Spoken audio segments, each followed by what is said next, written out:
નમસ્કાર ખેડૂત મિત્રો, વિશ્વાસ એગ્રો એજન્સી રાણપુર ખેતી માહિતીમાં હું ધુડાભાઈ સર્વ ખેડૂત મિત્રોનું હાર્દિક સ્વાગત કરું છું. તો ખેડૂત મિત્રો, હવે આ માવઠાના માર પછી ઘણા બધા પાકમાં નુકસાન થયું છે.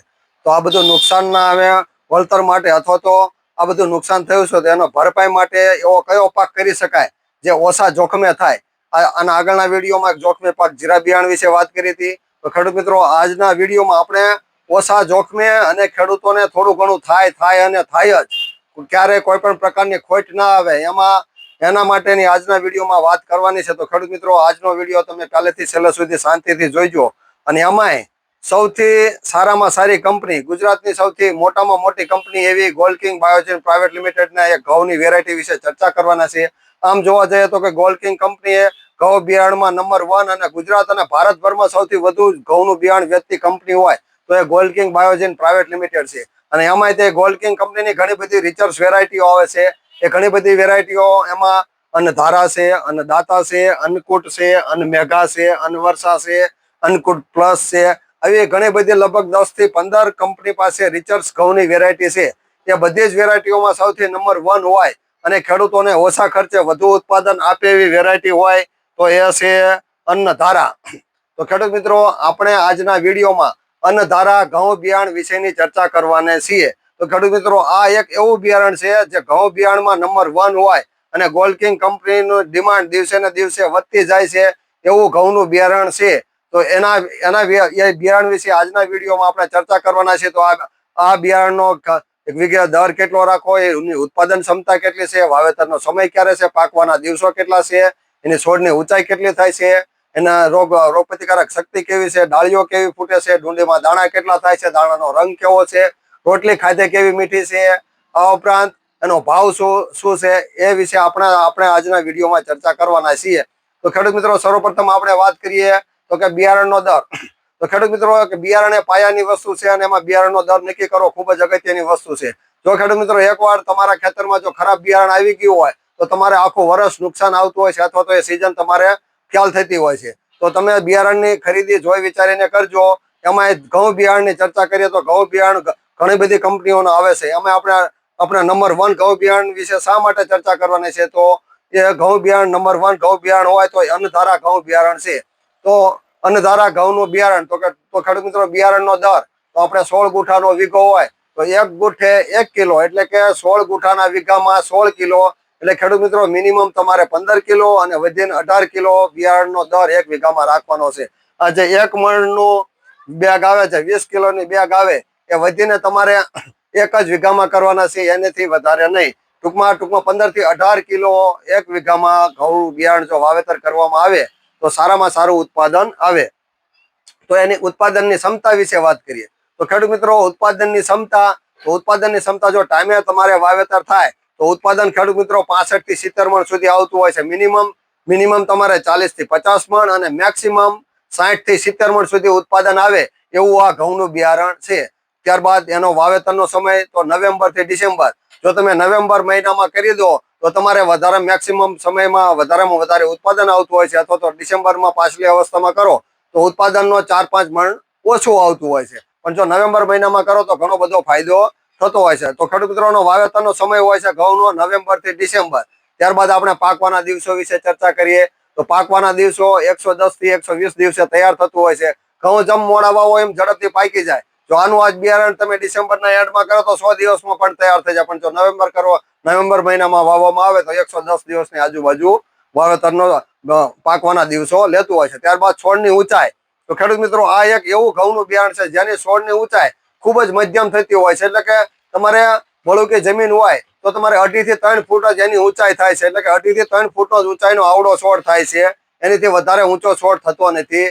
પણ ટૂંકમાં ફડાલાઈની સંખ્યા જેટલી ફૂટ એટલી નીચેથી બેસે છે, જેના કારણે ઉત્પાદન વધારે આવે છે. ટૂંકમાં આનો ફાયદો શું છે કે 2.5 થી 3 ફૂટની ઊંચાઈ અને આટલું ધૂળાભાઈ કે 55 થી 60 મણ ઉતારો આપે. તો મેં કીધું હા આપે. ધારો કે આ એક એવું ઘઉંનું બિયારણ છે કે જે 2.5 થી 3 ફૂટની ઊંચાઈ ધરાવે છે. આ ઉપરાંત તેનો છોડવો નમતો નથી. આપણે ધારો કે ઓલું પુષ્પા 2 પિક્ચર આવ્યું કે ઝુકેગા નહીં સાલા, એ રીતનું આનો છોડવો બિલકુલ નમશે નહીં. તમારે વરસાદ હોય, વાવાઝોડું હોય અથવા તો તમારે વધારે પાણી આપીને જો વાવેલ સડે કે વંટોળિયો આવે તો પણ આનો છોડવો નમતો નથી. આ ઉપરાંત પાણી આપેલું હોય તો કોડિયો પણ થતો નથી. દાણામાં કોડી પડતી નથી. આના આગળના વર્ષે એક ખેડૂત મિત્ર એવા હતા કે જેને કે થોડા કે અમારા ખેતરમાં બીજા ખેડૂતોએ કે પાણી પાયું અને ફૂટીને અમારા ખેતરમાં આવી ગયું, ઘઉં અમારા સુકાઈ ગયા હતા. મને એવું લાગે કે આ ઘઉં કોડિયો પડશે, પણ આ ઘઉં સુકાઈ ગયા હતા અને પાણી આપ્યું છતાં પણ કોડિયો દાણો થયો નતો. એટલે કે અને આ ઘઉંની વેરાયટીમાં તમારે જો ઘઉં પાણી વધારે આપવામાં આવે છતાં પણ કોડી પડશે નહીં, કે વરસાદ પડશે છતાં પણ ઘઉં કોડિયો થાય છે ને, એટલે કે દાણો ફાટશે નહીં. ગમે એટલું પાણી આપશો તો દાણો ફાટશે નહીં અને ઘઉં નમશે પણ નહીં. એટલે ટૂંકમાં તમારે કટરમાં આવી જાય એવા જ માપે ઘઉં થતા હોય એવું આ બિયારણ છે ગોલ્ડ કિંગનું અન્નધારા. ત્યારબાદ ઘઉંમાં ધારો કે ગેરુ ટીકાનો રોગ લાગતો હોય છે તો ગેરુ ટીકા સામે પણ એક પ્રતિકારક જાત છે. આ ઉપરાંત છોડમાં ડાળીની સંખ્યા તો કે નીચેથી 15 થી 20 ફડાલા અલગ અલગ ફૂટતા હોય છે, કે જે રીતે અમુકમાં ઘઉંમાં 4 થી 5 કે 7 ફડાલા ફૂટતા હોય છે. જ્યારે આ અન્નધારા ઘઉંની વેરાયટીમાં 15 થી 20 ડાળીઓ ફૂટે છે અને મધ્યમ ઊંચાઈ છે.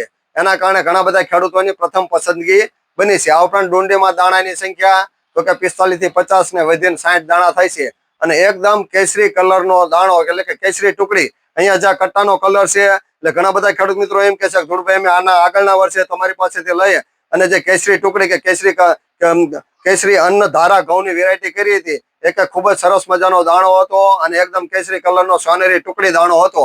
એટલે કે આને એક સરબતી ટુકડી પણ કહે છે અને ઘણા બધા ખેડૂત મિત્રો એને સોનેરી ટુકડી કહે છે, કેસરી ટુકડી કહે છે. આવા ખેડૂત મિત્રો અલગ અલગ નામ આપે છે અને ઘણા બધા ખેડૂત મિત્રો એને અન્નધારા પણ કહે છે. આ ઉપરાંત એને આપણે ઘઉંના દાણા વિશે વાત કરીએ કે દાણો અહીંયા નમૂનામાં જોઈ શકાય છે. એકદમ આકર્ષક કલરનો અને ટુકડા કલરનો દાણો, એટલે કે એકદમ સરબતી ટુકડી હોય, ઓરિજિનલ સરબતી ટુકડી દાણો એવો દાણો જોઈ શકાય છે. આ ઉપરાંત એની રોટલી વિશે વાત કરીએ તો કે રોટલી ખાવામાં એકદમ મીઠી અને સફેદ કલરની રોટલી થાય છે. એટલે જ ગુજરાતની સમગ્ર ગૃહિણીની પ્રથમ પસંદગી બની હોય તો એમ કહે કે ભાઈ આપણે અન્નધારા ઘઉં છે. એટલે કે ગૃહિણીઓ જો રોટલી બનાવે છે, રોટલી એકદમ સફેદ અને મીઠી સગાવાલા અને તમે એકવાર જોઈએ તમારા ઘરે તમે રોટલી ખવડાવી હોય તો એ એમ કહે છે કે ભાઈ આ તમે કયા ઘઉં વાવેતર કર્યું છે અને આ ઘઉંનું કયું બિયારણ છે અને આટલી સરસ મજાની સફેદ અને મીઠી રોટલી થતી હોય તો એ અન્નધારા ઘઉં બિયારણની છે. અને ખેડૂત મિત્રો આનો વિડીયો પણ અમારે યુટ્યુબની ચેનલમાં આના આગળના વર્ષે જોયા, ઘણા બધા ખેડૂત મિત્રોનો અમે વિડીયો પણ ઉતાર્યા છે અને અમારી યુટ્યુબની ચેનલમાં અપલોડ પણ કરેલા છે. એટલે કે રિચર્સ ઘઉંમાં નંબર 1 વેરાયટી હોય. ઘણી બધી વેરાયટી છે, ધારો કે 500 થી 700 વેરાયટી રિચર્સ ઘઉંની અલગ અલગ કંપનીની છે, પણ રિચર્સ ઘઉંમાં નંબર 1 વેરાયટી હોય તો એ ગોલ્ડ કિંગનું અન્નધારા ઘઉં છે. આ ઉપરાંત એનો ભાવ પણ વ્યાજબી હોય છે. ગુજરાતની કંપની હોવાના કારણે એનો ભાવ 1300 થી 1400 રૂપિયા મણ હોય છે, જ્યારે મોટી કંપનીઓમાં કે 1500 થી 1600 કે 1700 1800 રૂપિયાના એક 20 kg ભાવ હોય છે. જ્યારે આનો તદ્દન વ્યાજબી ભાવ અને ઉત્પાદન પણ સારામાં સારું અને સમગ્ર ગુજરાત કે ભારતભરમાંથી તમને ગમે તે સ્થળેથી ગમે તે બિયારણની દુકાનેથી તમને આ અન્નધારા ઘઉંનું બિયારણ મળી રહેશે. એવી વ્યવસ્થા પણ કંપની તરફથી કરવામાં આવે છે. ટૂંકમાં ભારતભરમાં કે ગુજરાતભરમાં બધી જ જગ્યાએ આ ઘઉંનું બિયારણ મળી રહે.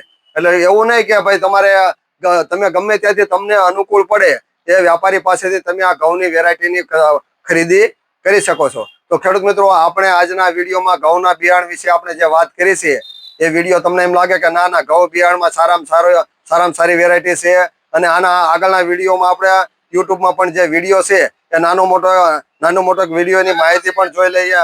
આ ઘઉં વિશે વાત કરું તો જે ગોલ્ડ કિંગના અન્નધારા વેરાયટી છે તો એ ઘઉં તો એકદમ સરબતી ટુકડી હોય છે અને દાણો એકદમ ટુકડો અને ભરાવદાર અને મોટો દાણો હોય છે અને પોતે સારા પડ્યા છે. આ ઘઉં તમે અહીંયા જોઈ શકો છો. આ ઘઉંનું એક જ ઘઉંમાંથી તમે જુઓ તો 15 થી 20 પડેલા ફૂટા હોય એ જોઈ શકાય છે કે 15 થી 20 ફૂટીઓ અલગ અલગ પ્રકારની નીકળી છે. આ ઘઉંની ખાસિયતો વિશે વાત કરું તો કે મધ્યમ ઊંચાઈ છે, મધ્યમ ટૂંકમાં આ ગંજમ છે. આ ઘઉં નમે નહીં, જે રીતે પુષ્પા પિક્ચર આવ્યું કે સાલા ઝુકેગા નહીં એવા આ ઘઉં છે. તમે આખું ખેતર જોઈ શકો છો. આ શેઠેથી થાળીનો ઘા કરો ઓલા શેઠે નીકળી જાય. 10 વીઘાના ઘઉં છે, નમ્યા નહીં. અને આ ઉપરાંત ગજમાં તમને કેવું લાગ્યું? ગજમાં બહુ સારું લાગ્યું ને. એટલે ટૂંકમાં આપણે યુટ્યુબ નો નાનો વિડીયો જોયો એ પ્રમાણે આજ ઘઉં છે. પેલા ટૂંકમાં વાગ્યાનો પણ કોઈ પણ પ્રકારનો પ્રશ્ન રહેતો નથી અને પહેલેથી છેલ્લે સુધી એક જ ધારા ઘઉંનું તમે યુટ્યુબની ચેનલમાં વિડીયો પણ જોઈ શકો છો. તો ખેડૂત મિત્રો એક વખત જો તમારે ઘઉંનું વીઘે સારામાં સારું ઉત્પાદન લેવું હોય, ટૂંકમાં ઓછા ખર્ચે વધારે ઉત્પાદન લેવું હોય તો તમે અન્નધારા ઘઉં બિયારણની પસંદગી કરી શકો છો, જે આવે છે ગોલ્ડ કિંગ બાયોજન પ્રાઇવેટ લિમિટેડનું. અને એનું જે અહીંયા પેકિંગ પણ તમે રૂબરૂ જોઈ શકો છો. તો ખેડૂત મિત્રો એકદમ કેસરી કલરનું પેકિંગ હોય છે, અને પટ્ટી જે પેકિંગનું આ રીતના પટ્ટી નજીકથી એકદમ આમ સોનેરી કલરનું આખું પેકેટ છે. અને ઘણા બધા ખેડૂત મિત્રો આને કેસરી ટુકડી કહે છે. અને ઘણા બધા ખેડૂત મિત્રો અમારા એરિયામાં એમ પણ કહે છે કે ધુડાભાઈ કે 50 થી 60 મણનું થાય, 1 વીઘા 60 મણ ઘઉં થાય એવું કેસરી કલરનું કટું આપો. એવું આ ગોલ્ડ કિંગનું સરસ મજાનું બિયારણ છે, અને અહીંયા એનું પેકિંગ પણ જોઈ શકાય છે. તો વિશ્વાસ એગ્રો એજન્સી ધુડાભાઈ, જો તમે નંબર 1 ઘઉંની ખેતી કરવા માંગતા હોય તો તમે ગોલ્ડ કિંગનું અન્નધારા ઘઉં બિયારણ કે ગોલ્ડ કિંગનું કેસરી ટુકડી અન્નધારા ઘઉં કરી શકો છો. તો ખેડૂત મિત્રો આજના વિડીયોમાં આપણે ઓછા ખર્ચે વધુ ઉત્પાદન આપે એવા ઘઉં બિયારણ વિશે ચર્ચા કરી છે. તો આ વિડીયો તમને સાચો અને સારો લાગે, અને આ વર્ષે ઘણા બધા ખેડૂત મિત્રોને કપાસમાં એમાં નુકસાન થયું છે, તો જે ઘઉં બિયારણ કરવા માંગતા હોય તો એમને તમે વહેલી તકે આ વિડીયો તમે મોકલી અને એમને પણ ઘઉં બિયારણ અન્નધારા ઘઉં બિયારણની પસંદગી કરવા માટે ભલામણ કરો એવી આશા રાખું છું. હવે પછી આપણે ખેતી લાયક નવો વિડીયો બનાવીએ, ત્યાં સુધી અમને રજા આપો. આવજો. આભાર. જય જવાન, જય કિસાન.